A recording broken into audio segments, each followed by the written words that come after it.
English words are hard to pronounce, but some are harder. Look at this hint from IELTS.com, the source of today's video, which I put its link in the description. It says, you know the word, but stop yourself from saying it out loud for fear of pronouncing it wrongly.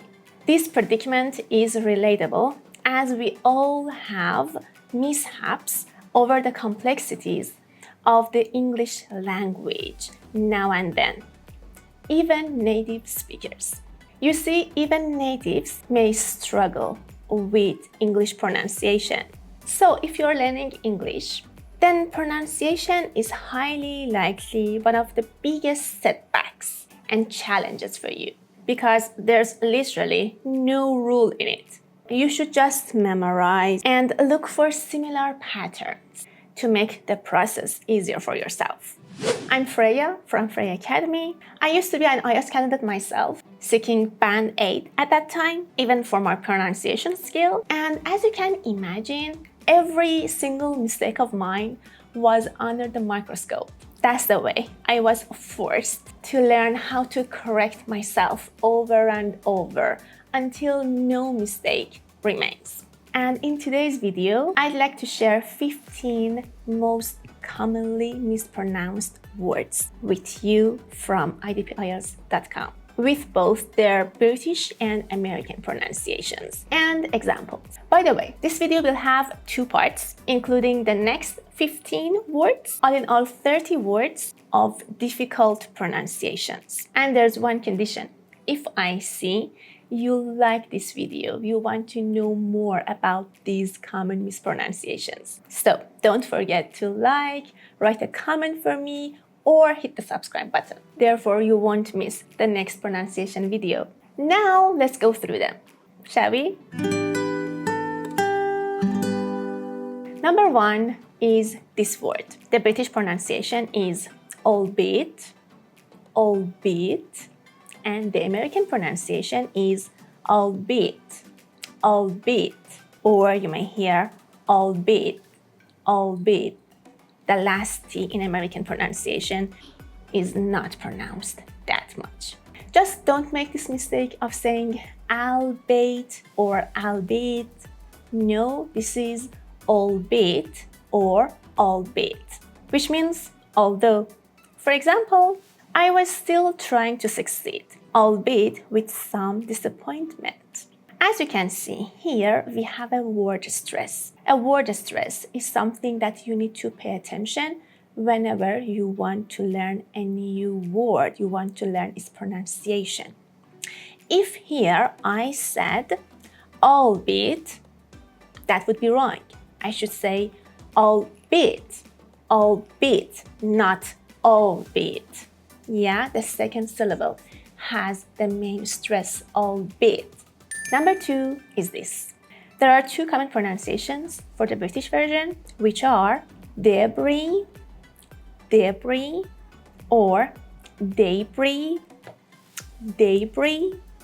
And the American pronunciation is debris, debris. So here we have a silent S.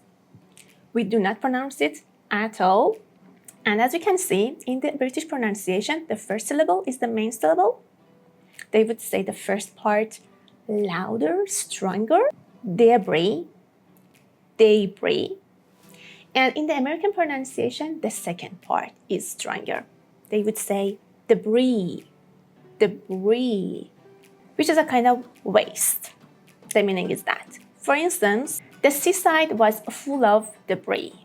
Number 3, how would you pronounce it? It is cupboard, cupboard. Don't say cupboard. No, I know that it seems like matching 2 words together and making a new word, but the pronunciation is different. We do not pronounce P here at all. And it's not board, it's bird. So this is cupboard. The first part is more stressed. And in British pronunciation, as you may already know, British people do not pronounce R when it's not the stressed part of the word, like here. They would just say the A part a little bit longer. For example, here it would become cupboard, cupboard. Yeah, no R you would hear here. So British is cupboard, cupboard, and American would be cupboard. You would hear the R here clearly, more clearly in fact, cupboard, which is a type of cabinet. For instance, I keep my stuff in that cupboard. Number 4 is this word, which means the first performance or presentation. We have two pronunciations here. The British would mostly say debut, and in America, people would mostly say debut, debut. So in the British one, the first part is more stressed as the main stress, and in the American version, the second syllable has the word stress. Like this sentence, I can't miss her debut. Next word, we would pronounce it like this. Epitome, epitome, the British version, or in the American version, epitome, epitome. As you can see here again, in the US, this T, which is not stressed, is mostly said like the sound. Do not say epidemic, no, it is E, epideme or epitome. And the last E here would sound like E.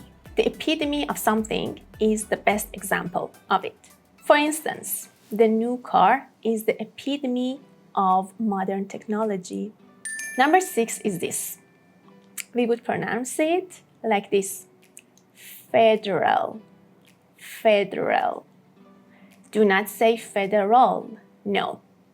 We have two schwa sounds here, after D and after R. Schwa is a very short sound. So here we have federal, federal, yeah, like that. But the first sound should be said quite strongly because the word stress is there. Federal, federal, which means relating to the whole system of a country, not every single state. For example, this is a federal law. Next one, we would say it flower, flower. So don't say flower or floor. No, it's just flower. And in the British version, again, that R at the end is not that much clear when you hear it. They would say flower, flower. But in the US, you would hear flower, flower. The R is obvious here, which is the powder of a grain. For example, wheat flour. Number 8, this is genre, genre. So it's not genre, for instance. It's not genre, no. We have a J sound here, genre. Again, there is a schwa here at the end, which should be heard when you say it.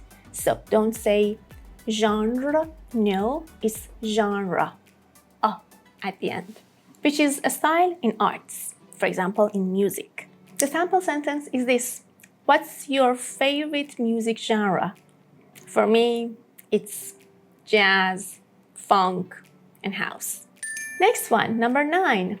It's not Heinous, it's not Heinous, it is Heinous, Heinous. The first part has the main stress. And for both British and American pronunciations, this is the same, Heinous, which means extremely bad and shocking. For example, he was sentenced for his heinous acts, like crimes, we mean here.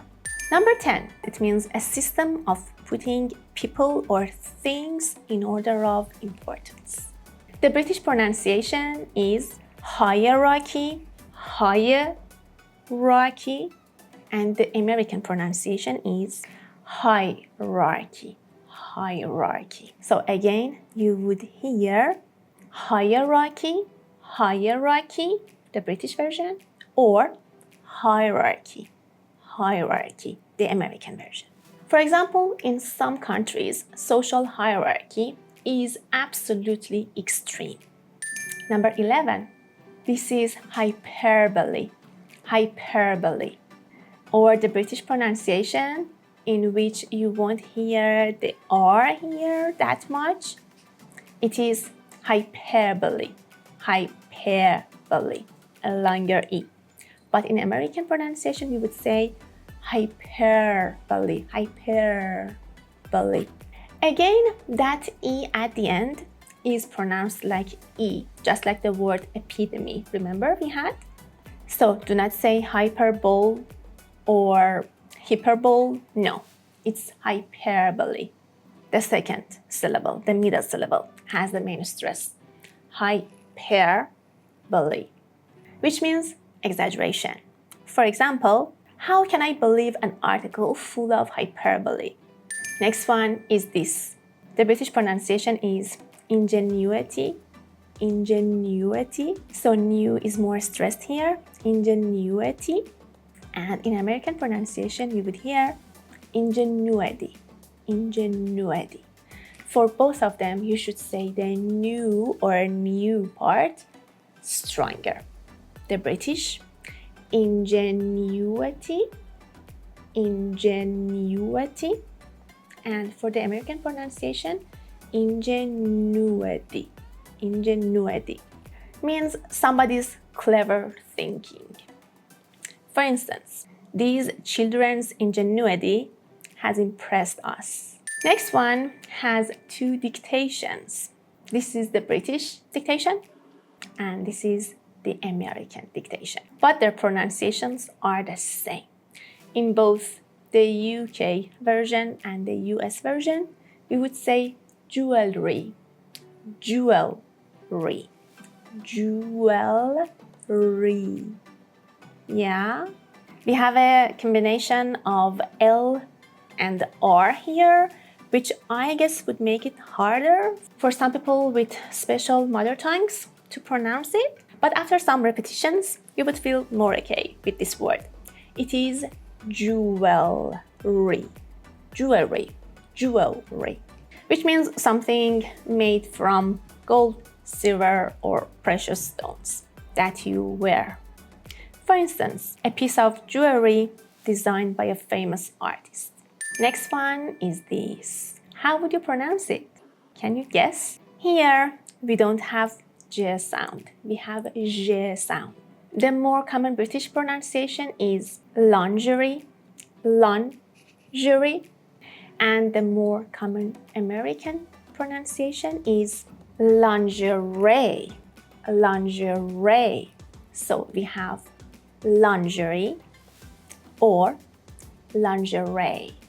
If you want to look at the vowel sounds here and just guess the pronunciation based on them, you may say lingerie. Yeah, and as you can see, there is no connection between the vowel sounds and the way we actually pronounce it. That's why I told you that there's literally basically no rule in pronunciation, unfortunately. This word means women's underwear or nightwear. For example, you may say, I need some new lingerie, or I need some new lingerie. And we're approaching the end. This is the last word, number 15. Both British and American pronunciations are maniac. Maniac means a person who behaves stupidly or dangerously. For instance, people may behave like maniacs when there is a famine. Yeah, obviously. So as you can see here, do not say maniac or maniac. It is maniac, maniac. I'll put a PDF including all these words with their phonetics and sample sentences in the description, so don't hesitate to download it for free. And I'll see you in the next video, hopefully with the next 15 words. Have fun and bye for now.